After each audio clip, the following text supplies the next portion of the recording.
morning, dear first year and second year students. How are you? I think you are well by the grace of the Almighty Allah. I'm fine also.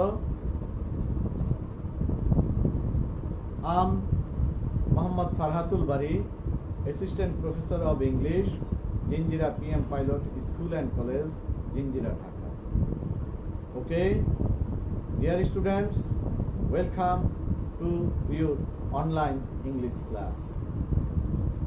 First of all, let us see today's lesson. Today's topic or lesson is a poem called The Solitary Reaper, written by William Wordsworth. First of all, let us see the learning outcomes. অর্থাৎ প্রথমে আমরা দেখি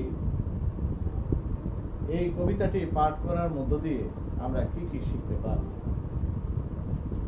কবিতার শিরোনামটি দেখো, দি solitary reaper.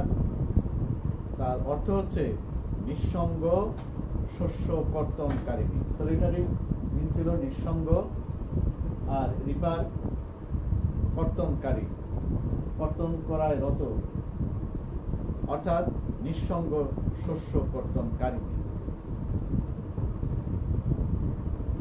After we have or you have studied the poem, you will be able to know about William Wordsworth. অর্থাৎ এই lesson বা পাঠটি পাঠ করার পরে পরিশেষে আমরা উইলিয়াম ওয়ার্ডসওয়ার্থ সম্পর্কে জানতে পারবো। You will be able to know about some words and their Bengali meaning. After you have studied the poem, you will be able to know about the background of the poem. You will be able to know about the summary of the poem. You will be able to know about the theme of the poem.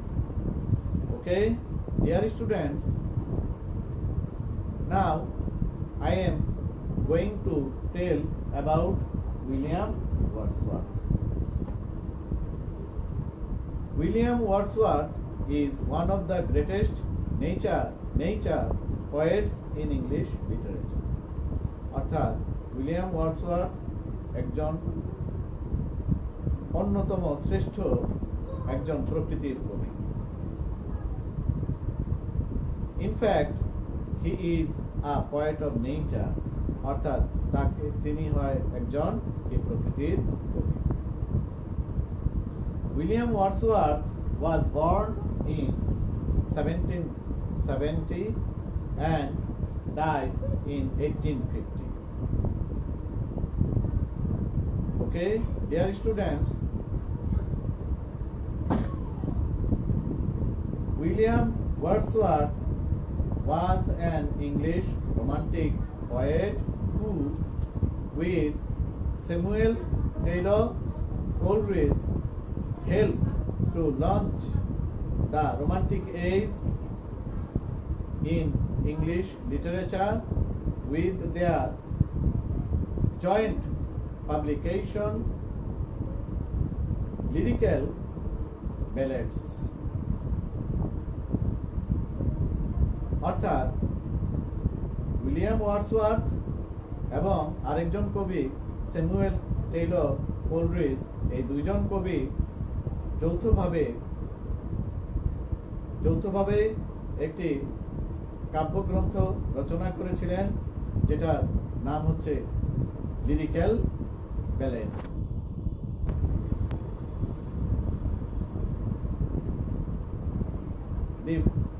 Now let us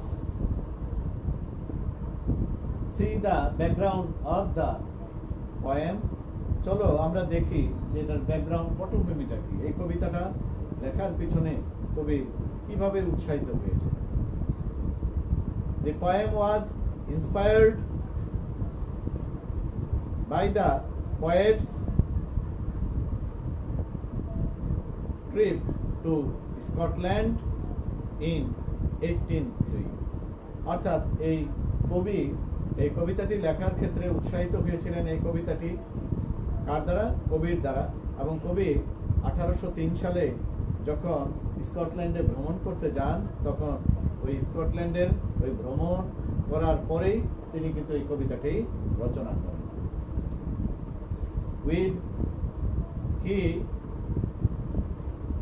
went to Scotland with his sister Dorothy Wordsworth.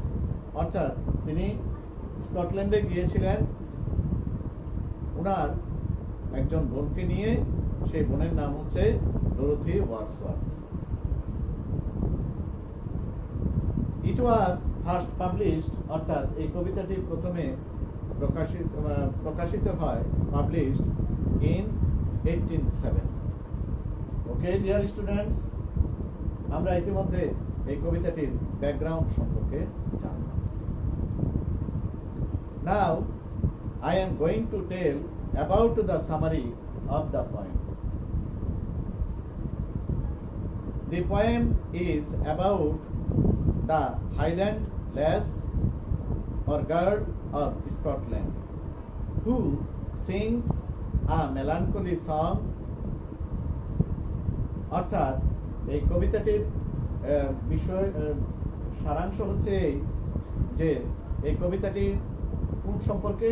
একজন পাহাড়ি বালিকা সম্পর্কে।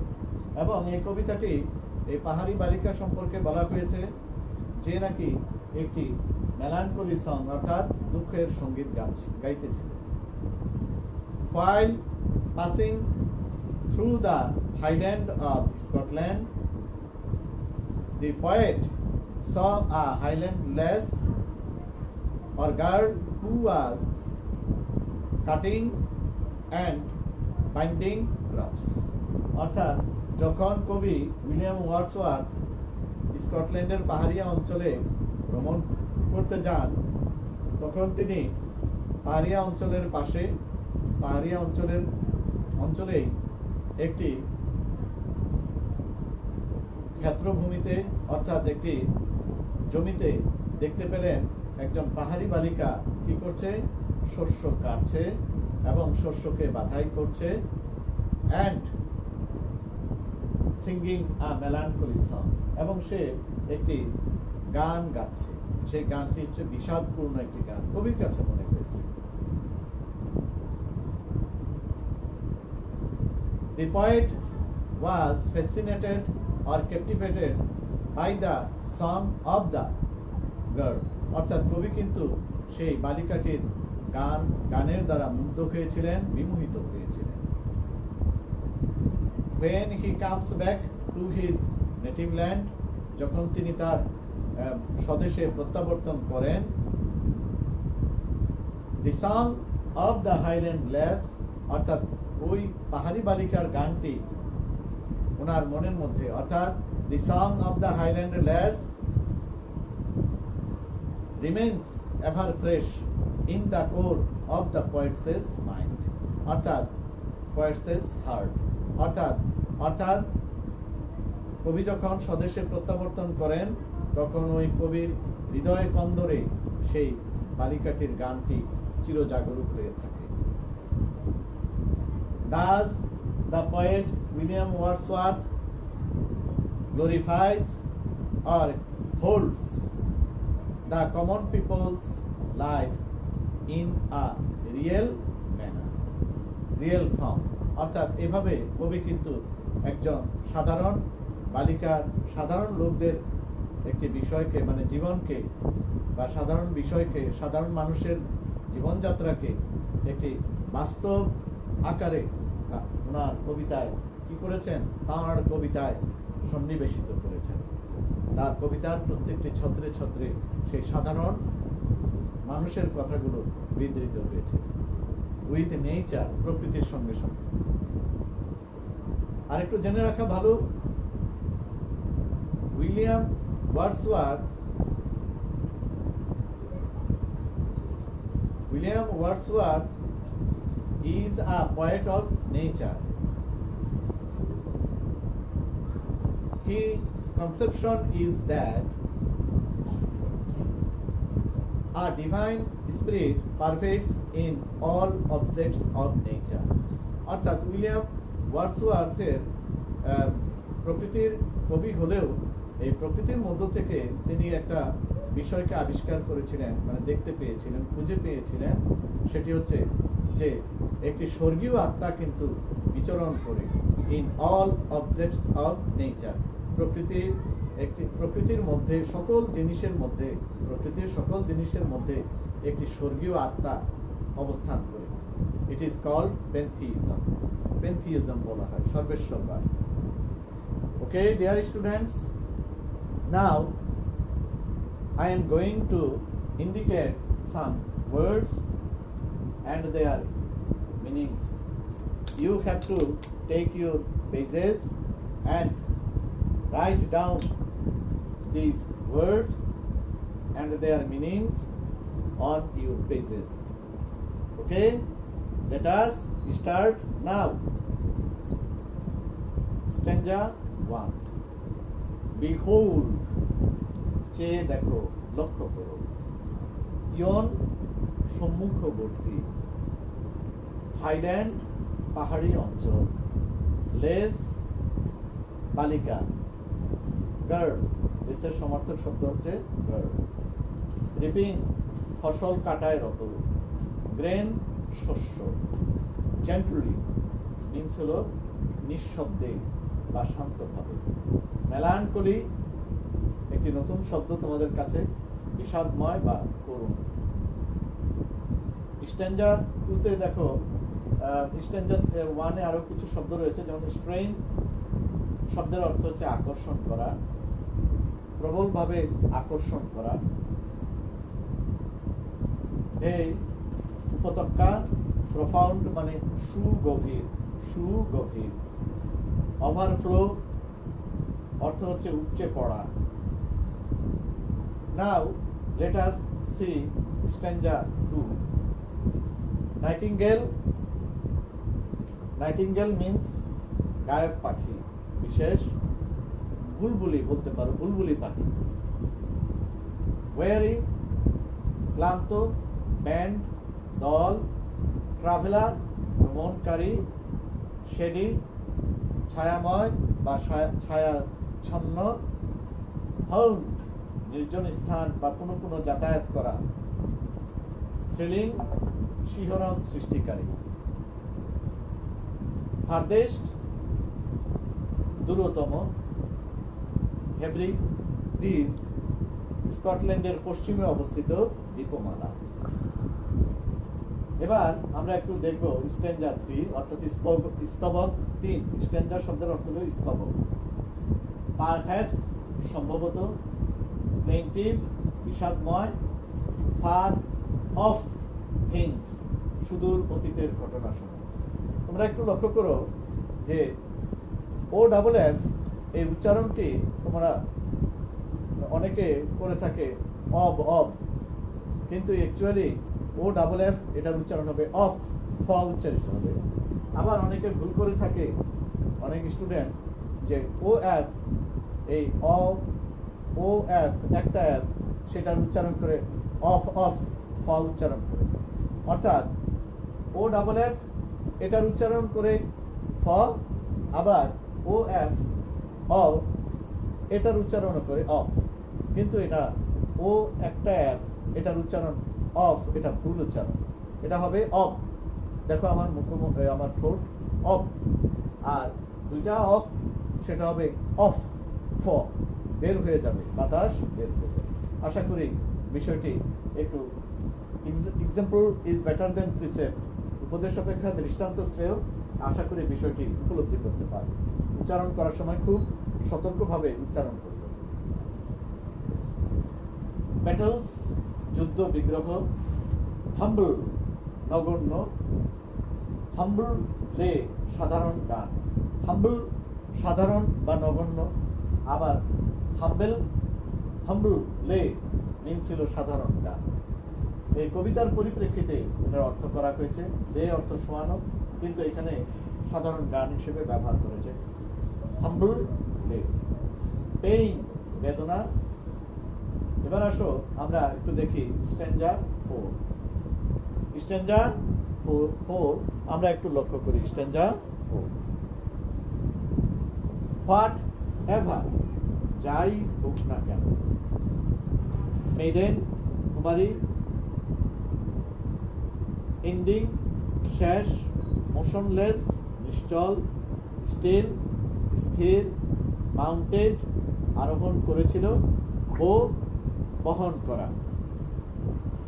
Okay, dear students, I think you have already written these words and their meanings. আমি আস্তে আস্তে বলেছি প্রত্যেকটা শব্দ, আশা করি লিখতে পেরেছো। Now I am going to deliver a lecture on the lines of the poem.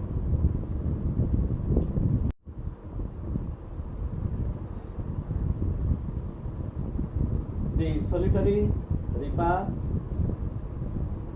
written by William Wordsworth, stanza 1. Behold her single in the field.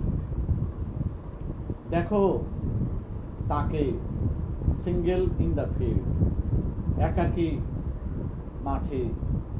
ইয়ন solitary highland less.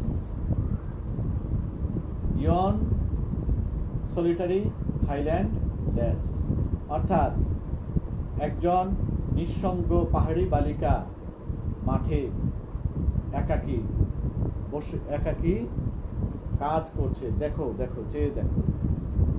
Reaping and singing by herself, শস্য কর্তনরত অবস্থায় রয়েছে। And singing এবং গান গাইতেছে। By herself নিজে নিজেই। Stop here or gently pass, এখানে থেমে যাও অথবা শান্তভাবে চলে যাও। Alone she cuts and binds the grain, সে শস্য কাটে এবং বাধাই করে একাকী। And sings a melancholy song, এবং একটি বিষাদময় গান গায়। ও লিসেন, ওকে শোনো।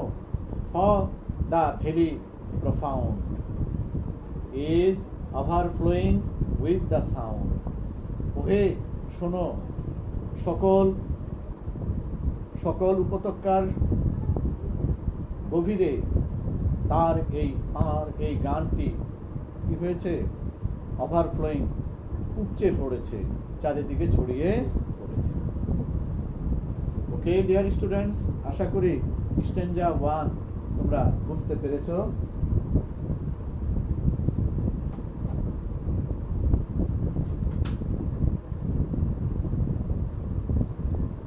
Let us see stanza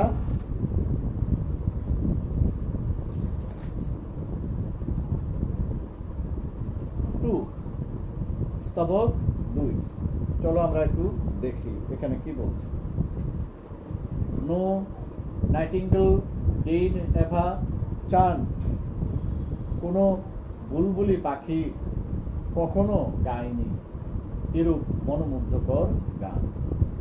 Md welcome notes to weary bands, এর চেয়ে বেশি স্বাগত জানানোর গান কোনো বুলবুলি পাখি কখনো গায়নি। Of travellers in some shady ভান, দেখো ও এফ, ওই যে একটু আগে বলেছিলাম ও এফ, এটার উচ্চারণ হবে অব, ব উচ্চারিত হবে of. Of travellers in some shady ভান, ভ্রমণকারী দলের প্রতি বারবার। অ্যামাং অ্যারাবিয়ান স্যান্ডস, আরব দেশের মরু, আরব দেশের মরুভূমির মাঝে, আ ভয়েস এবং মানে মাঝে, মধ্যে, a voice so so thrilling never was heard. এত শিহরণ জাগানো এরূপ গান কখনো শোনা যায়নি। অর্থাৎ এই কথাগুলোর অর্থ হচ্ছে এরকম, এই বাক্যগুলো, যে ওই পাহাড়ি বালিকাটির কণ্ঠস্বর এতই শিহরণ জাগ্রত করে যে সেখানে মরুচারী কোনো পথিকও থমকে দাঁড়াতে বাধ্য হয়। ওই পাহাড়ি বালিকার গানটি এতই বেশি মনোমুগ্ধকর যে সেখানে একটি নাইটিঙ্গেল পাখি বা অর্থাৎ বুলবুলি পাখির গানকেও হার মানায়, বুলবুলির পাখির গানও সেখানে হেরে যায়। In spring time from the cuckoo bird breaking the silence of the seas, অর্থাৎ বলা হয়েছে এই তোমরা নিশ্চয়ই জানো কুকু বার্ডস, কুকিল কুহু কুহু করে ডাকে। এই কুহু কুহু ডাকটাই মনে রাখবে সবসময়, যাতে তুমি এই শব্দটির উচ্চারণ, অনেকে কাকু কাকু, অনেকে মানে উচ্চারণ করতে সমস্যায় ফিল করে, কাজেই এই উচ্চারণটি কুকু বলবে, অর্থাৎ কুকিলের কুহু কুহু ডাকটির কথা মনে রাখবে, তাহলে কুকু এই উচ্চারণটি করতে সুবিধা হবে। Cuckoo bird breaking the silence of the seas among the farthest Hebrides, Hebrides না হেব্রিডিজ, অর্থাৎ বসন্তকালের কুকিল পাখিও কিন্তু breaking the silence of the seas, অর্থাৎ সাগরের নীরবতাকে ভাঙতে পারেনি। অর্থাৎ কুকিল পাখির গানও সেই, অর্থাৎ হেব্রিডিজ নামক সেই দ্বীপের সেই নিস্তব্ধ পরিবেশকে কিন্তু কি করতে পারেনি, কোলাহলপূর্ণ করতে পারেনি। কিন্তু এই পাহাড়ি বালিকার গানটি যতটা এই মনে হচ্ছে, কবির কাছে মনে হচ্ছে যে সেই নিস্তব্ধ নীরব সেই হেব্রিডিজ নামক সেই দ্বীপমালাতেও যেন উপচে পড়েছে, ছড়িয়ে পড়েছে, প্রতিধ্বনিত হয়েছে। ওকে ডিয়ার স্টুডেন্টস, আশা করি স্ট্যাঞ্জা 2টি বুঝতে পেরেছি। এবার আসো আমরা একটু দেখি স্ট্যাঞ্জা 3, স্তবক 3। Will no one tell me what she sings.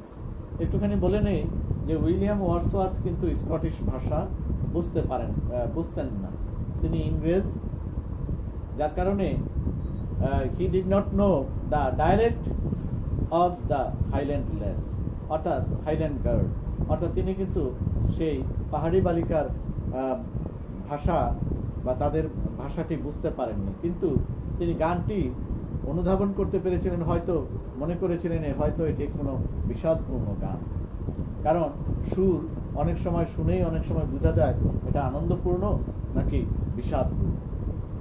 Will no one tell me, কেউ কি আমাকে বলবে, হোয়াট শি সিংস, সে কি গায়, পারহেপস দ্য প্লেন্টিভ নিউমারাস ফ্লো, হয় সম্ভবত তার এই গানটি হতে পারে, সম্ভবত তার এই গানটি শোকপূর্ণ গানের কোনো সুর হতে পারে। For old unhappy far off things, হয়তো এই গানটি হতে পারে কোনো প্রাচীন কোনো একটি বিষাদপূর্ণ একটি ঘটনার বিষয়, আনহ্যাপি কোনো অসুখী বিষয়ের গান, অথবা ফার অফ থিংস কোনো সুদূর অতীতের কোনো জিনিসের হয়তো গান, অতীতের কোনো একটি গান, কিংবা অ্যান্ড ব্যাটলস লং অ্যাগো, কিংবা অনেক অনেক আগে ঘটে যাওয়া কোনো একটি যুদ্ধের, হয়তো মর্মান্তিক যুদ্ধের গান হতে পারে। এটা কবির কল্পনা। অর ইজ ইট সাম মোর হাম্বল লেই,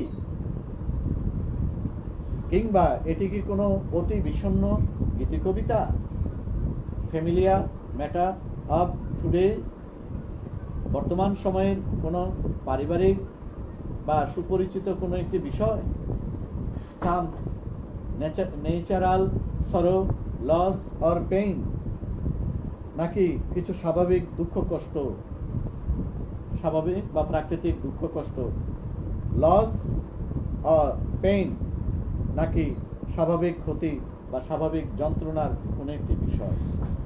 দ্যাট হ্যাজ বিন, যা ঘটেছে, অ্যান্ড মে বি এগেইন, এবং যা আবারও ঘটতে পারে। অর্থাৎ এই স্ট্যাঞ্জার মধ্যে দেখা যায় কবির মনের ভিতরে যে বিষয় প্রশ্নের উদ্রেক হয়েছে, অর্থাৎ ওই মেয়ের ভাষা, গানের ভাষাটি না বোঝার কারণে সে প্রশ্ন করেছেন এবং সেগুলো তিনি কল্পনাশ্রিত হয়ে। তাহলে ডিয়ার স্টুডেন্টস, বুঝতে পেরেছ যে এই স্ট্যাঞ্জার মধ্যে কবির রোমান্টিক কবি হিসেবে উইলিয়াম ওয়ার্ডসওয়ার্থ যেহেতু রোমান্টিক পয়েট, ওই রোমান্টিসিজমের একটি বিষয় কিন্তু আমরা এখানে লক্ষ্য করছি। সেটা হচ্ছে কল্পনাশ্রিত হয়ে অনেক বিষয় চিন্তা করা এবং কল্পনাশ্রিত হয়ে অনেক বিষয় ভাবা, এই ভাবনার বিষয়টি এখানে এসেছে। Now let us see the last stanza of this poem, stanza 4.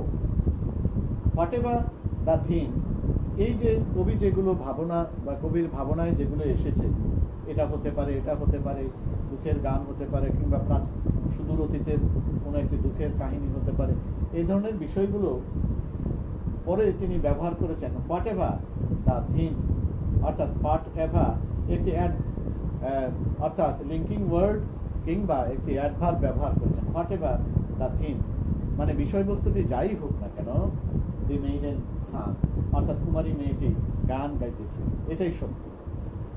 As if her song could have no ending, যেন তার গানটি কখনো ফুরিয়ে যাবে না, শেষ হবে না। I saw her singing at her work, আমি দেখলাম তাকে তার কাজের মধ্যে গান গাইতেছিল।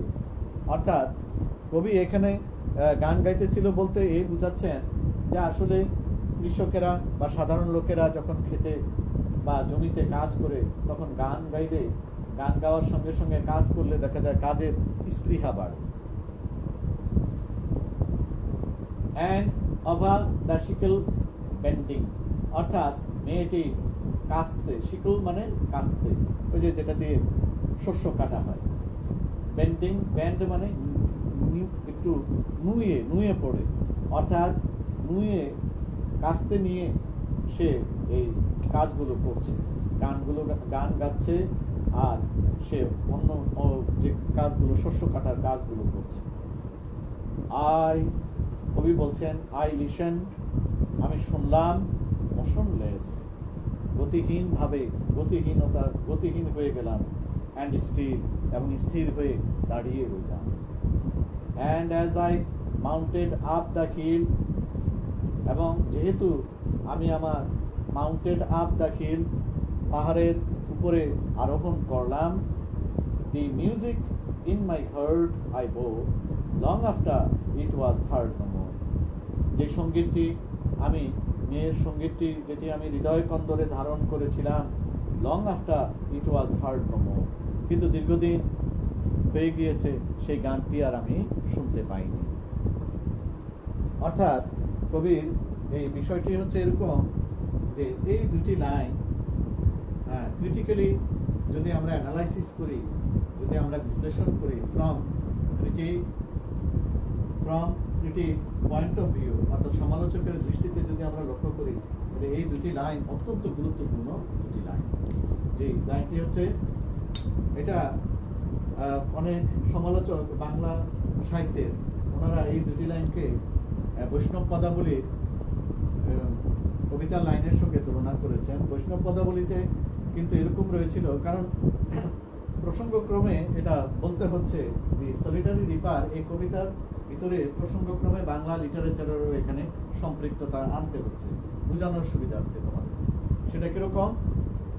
বৈষ্ণব পদাবলীতে বলেছেন, এক পদকর্তা বলেছেন, অর্থাৎ শ্রীকৃষ্ণ কীর্তন যারা পড়েছ তারা নিশ্চয়ই জানো যে সই, ওইখানে দুটি লাইন রয়েছে এরকম, সই কেমনে ধরিব হিয়া আমার বধুয়া আন বাড়ি যায় আমারই আঙ্গিনা দিয়া। অর্থাৎ রাধা তার বান্ধবী বড়াইকে বলছে, হে বড়াই, দেখো যে আমার প্রেমিক অর্থাৎ কৃষ্ণ আমার উঠান দিয়ে যায়, কিন্তু আমার দিকে ফিরে তাকায় না।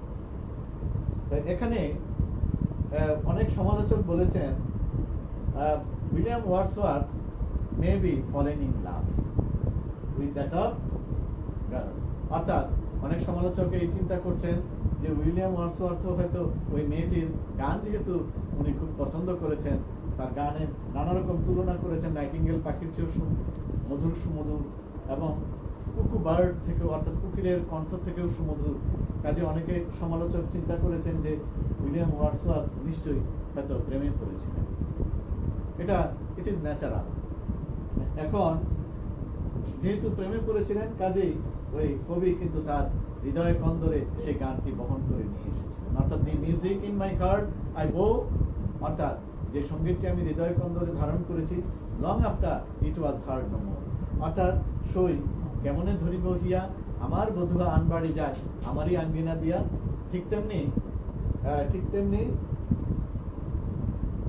আমরা বলতে পারি যে অনেক সময় একটা ব্যক্তি যখন সঙ্গীতটা কারো ভালো লাগে, পরবর্তীতে দেখা যায় সে ওই মানে কোনো একটা মেয়েকে ভালোবাসে বা ছেলেকে ভালোবাসে, পরে কিন্তু সেটা দেখা যায় যে অনেকদিন সে আর মনে রাখে না সেটা, কিংবা সেই স্থানে সে তার গানটি আর শোনার জন্য আসে।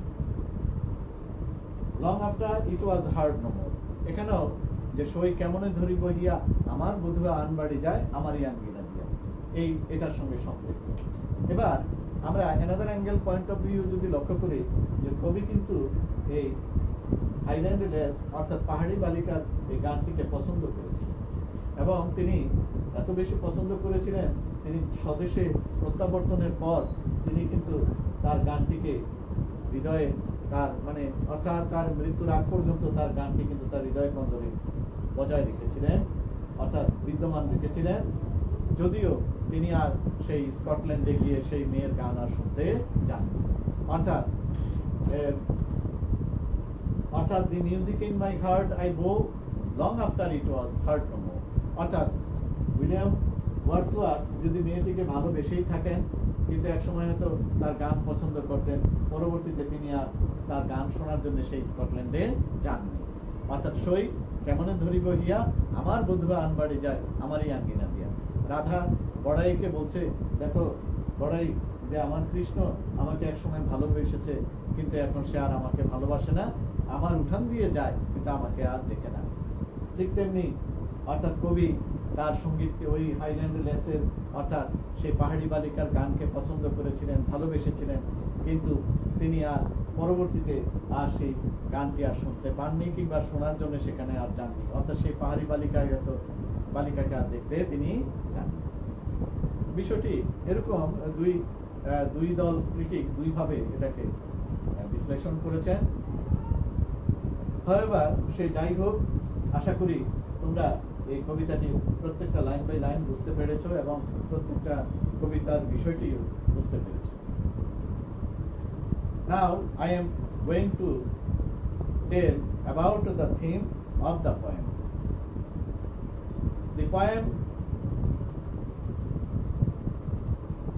The Solitary Reaper is written by William Wordsworth.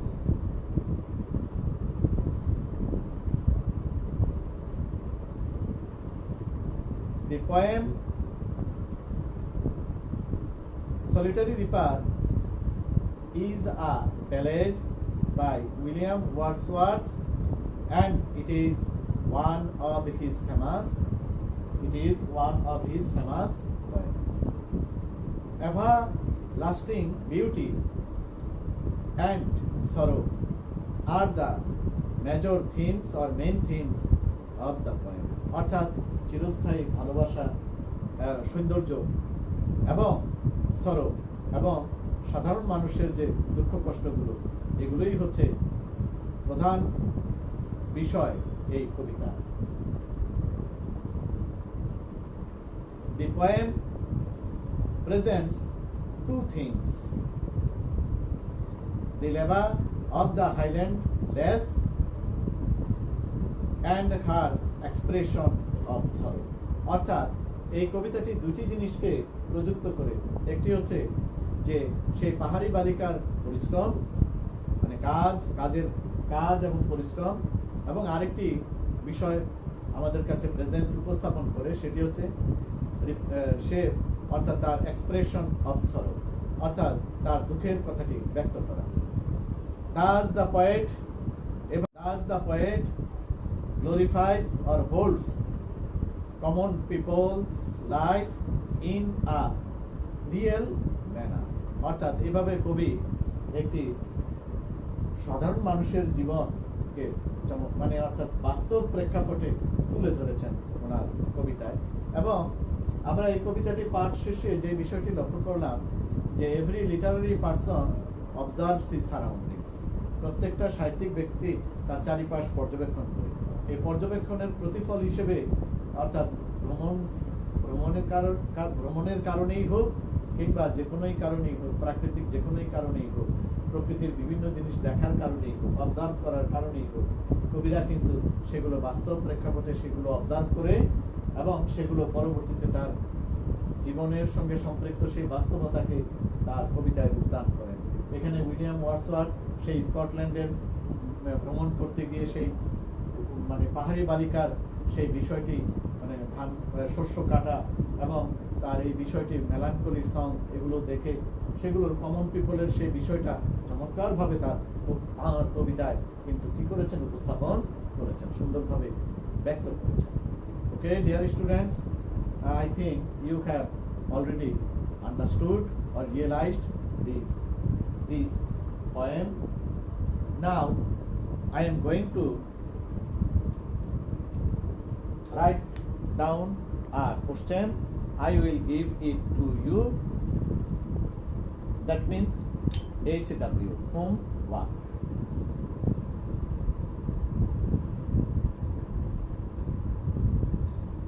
Look at the whiteboard. I have already written HW. Write down the theme of the poem, not more than 50 words. আবার একটু বলছি, HW homework তোমাদের জন্য দেওয়া, সেটি হচ্ছে write down the theme of the poem, not more than 50 words. Okay, dear students, আমি আশা করি যে আমি যেই থিমের কিছু তথ্য তোমাদেরকে দিয়েছি সেই তার আলোকে তোমরা থিমটি নিজের ভাষায় লিখবে, in your own words. Communicative competence means the ability to explore your latent talents. অর্থাৎ কমিউনিকেটিভ মেথডই হচ্ছে তোমার সুপ্ত প্রতিভাকে বের করে আনা। সেই সুপ্ত প্রতিভাকে বের করে আনার জন্য আমরা এই কবিতাটি HW দিয়েছি এবং তোমরা নিজের ভাষায় লিখবে। আমরা দেখব যে আসলে তোমার উত্তরটি তোমার চিন্তাধারার মধ্যে কি হয়েছে। Okay dear students, this is for the day. Thank you very much. See you in the next class.